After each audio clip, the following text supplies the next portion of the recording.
I'm gonna go back up and check manually to see if there's anything in there.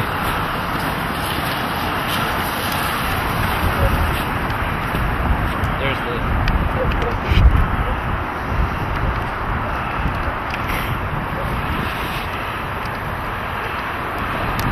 What's that? What was that, man? No, that's cigar. Yeah, that's it. But you did find the This one's right here. that's the wrapper. Okay. It's tied to.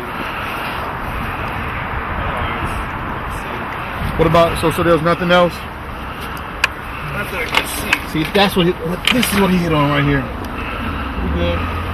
Nope, there's nothing in there. Charging.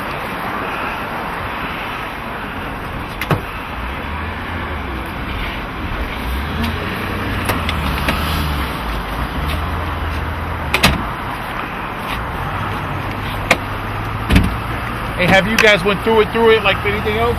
No, this is the first. Your dog.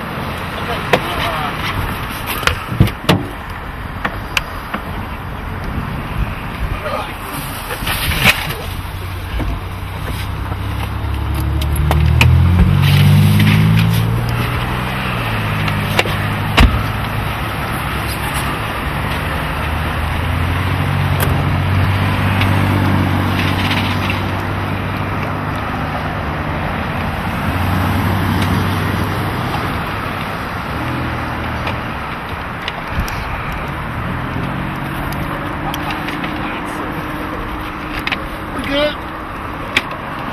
My side is good. What do you need me for, Brad? Yeah, Mom, I guess. You want me to wait on her? Well, You can take them? That was a long night. White man.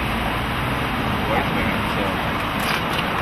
The other kid going hard to see. If you guys need anything else, like sitting with the car or anything, if Mom's coming to get it, just holler at me. Okay. He doesn't have a license. So he's going regardless, yeah.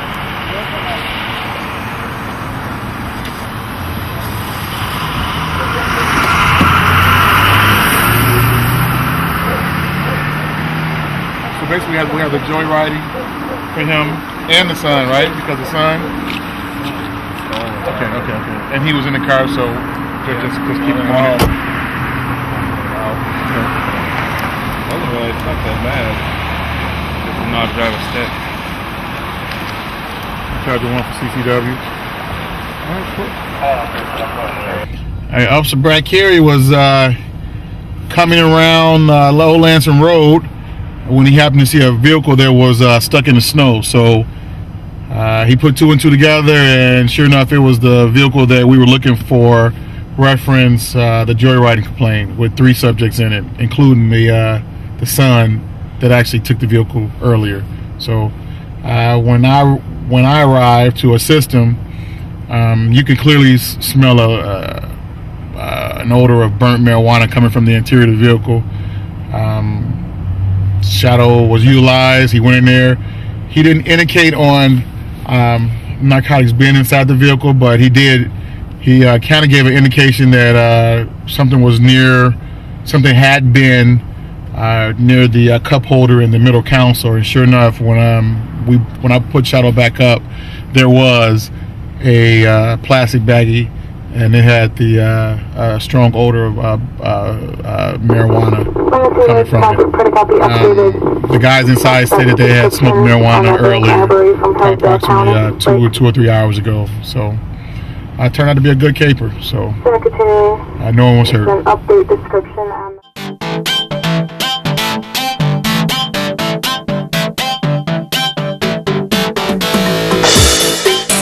I want the biggest challenge she has being the first female chief and what she's going to do for Lansing. Being the first female chief police for the city of Lansing is very humbling. I'm very honored to hold this position. I'd like the opportunity to thank the people who came before me.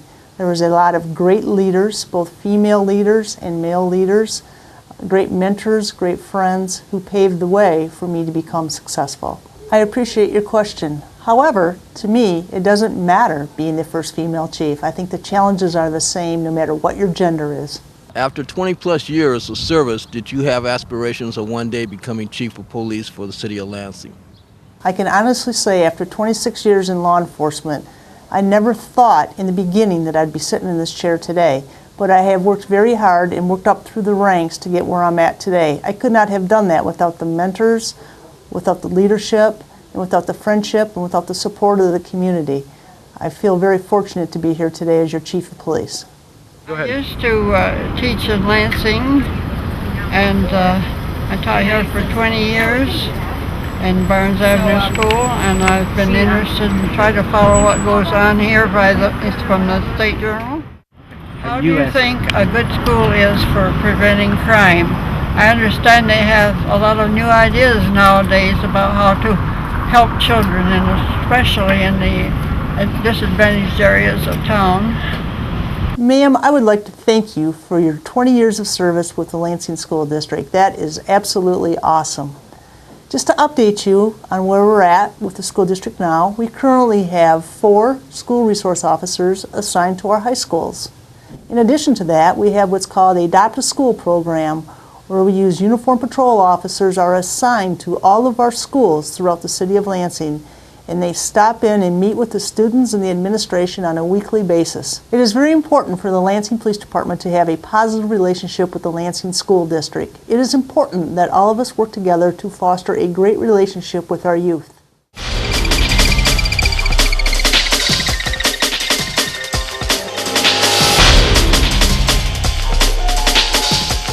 Hello, I'm Joe Diaz, Lead Detention Officer with the Lansing Police Department.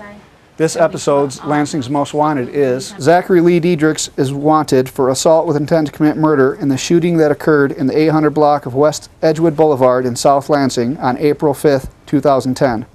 Anyone with information on the whereabouts of Diedrichs is asked to call Detective Jay Trost at 272-7479 or Detective Sergeant Tom Fabus at 272-7485.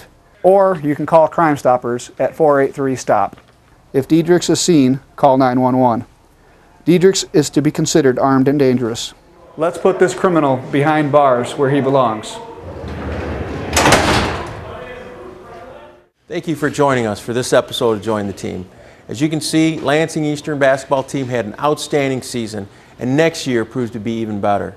As you can also see, Officer Robert McBride has a great relationship with all his players, as do all our school resource officers in other schools in the city of Lansing.